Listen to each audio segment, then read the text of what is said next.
to visualize the same thing I was doing when I was in quadruped, right? Reaching those sit bones back.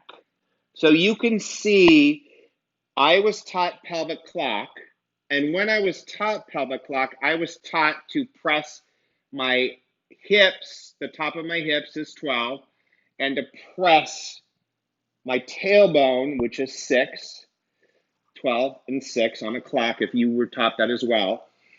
Instead of teaching students to press tailbone, press top of the hips in the back, what I want to do is focus on length, focus on reaching. So you can see the difference when I pubic bone tuck, imprint, press my back and the top of my hips bone into it, my back into the bed, that the pelvis rolls that way, which is compressive.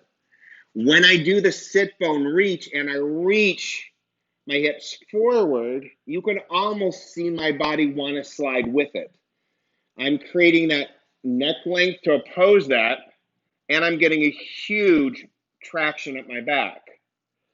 So I was taught this, and my mentor called this the hip escalator. And I really like that because it's a visual element you use. In the bottom step of an escalator going to the second level, the stair doesn't go vertical. The bottom step goes horizontally up and forward. So when you think of this as a hip escalator, it starts to get students to visualize the hips are not going that way. The hips are actually going to the foot bar, to the heels. So watch what happens when I go past the angle. When I get into a bridge, and that's about where I'm at, I want this angle to be solid. I don't want to take it too high because then I've gone into my lower back tightening.